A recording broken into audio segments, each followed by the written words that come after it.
이번 주부터 국회는 보름 남짓 휴지기에 들어갑니다. 하지만 이동관 신임 방송통신위원장 후보자와 서울 양평고속도로 특혜 의혹 등을 두고 여야 대치는 여전히 격화하고 있는데요. 취재기자 연결해 자세한 내용 들어보겠습니다. 나혜인 기자. 네, 국회입니다. 네, 자세한 정치권 동향 전해주시죠. 네, 7월 임시국회 의사 일정이 그제로 끝났습니다. 다음 임시국회는 다음 달 16일부터 열릴 예정이어서 이번 주부터 국회는 잠시 휴지기에 들어갑니다. 김기현 국민의힘 대표와 이재명 더불어민주당 대표 등 여야 지도부도 이 기간에 여름 휴가를 이미 떠났거나 일정을 계획하고 있습니다. 다만 전국 현안을 둘러싼 여야 대치는 계속되고 있습니다. 특히 이동관 신임 방송통신위원장 후보자를 둘러싼 공방이 가열되고 있습니다. 이 후보자의 인사청문회는 인사청문 요청안이 제출된 뒤에 다음 달 임시국회 때 열릴 것으로 보이는데요. 민주당은 청문회 전부터 이 후보자를 방송장악위원장으로 규정하고 윤석열 대통령의 지명 철회를 요구하고 있습니다. 조정식 사무총장은 오전 기자간담회에서 이 후보자는 이명박 정부 청와대 홍보수석 시절 공영방송을 파괴한 전력이 있는 인물이라고 거듭 비판했습니다.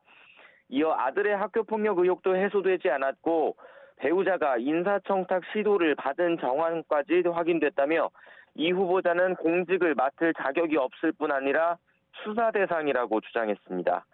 이에 맞서 국민의힘은 종합편성채널 평가점수 조작 등의 혐의로 기소된 한상혁 전 방통위원장을 거론하면서 이 후보자야말로 공영방송을 정상화할 적임자라고 엄호를 강화하고 있습니다.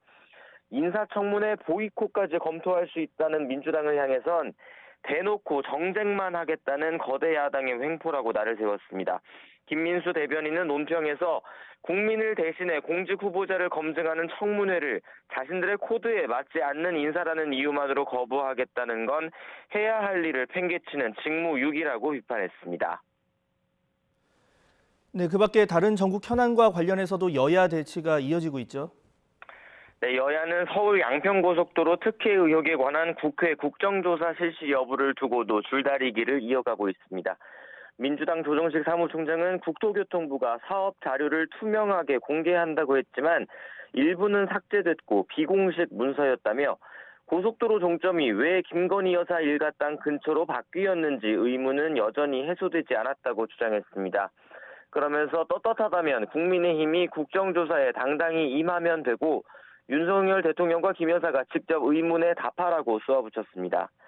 반면 국민의힘 이양수 원내수석 부대표는 YTN과 통화에서 고속도로 노선 변경에 관해 실정법을 어긴 정황 등이 드러난 게 없다며 할 말이 있으면 국회 상임위 차원에서 질의하면 될 일이라고 국정조사 요구를 일축했습니다.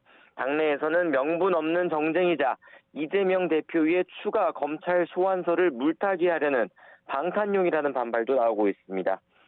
실제 성남시 백현동 개발 특혜 의혹과 쌍방울 대북 송금 의혹 등으로 수사받는 이 대표에 대해선 검찰이 또 한 번 구속영장을 청구할 거란 관측이 나오고 있습니다.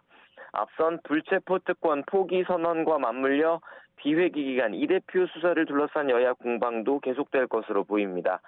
후쿠시마 원전 오염수 문제도 일본의 방류 계획이 현실화할수록 논쟁은 격화할 전망입니다. 지금까지 국회에서 전해드렸습니다.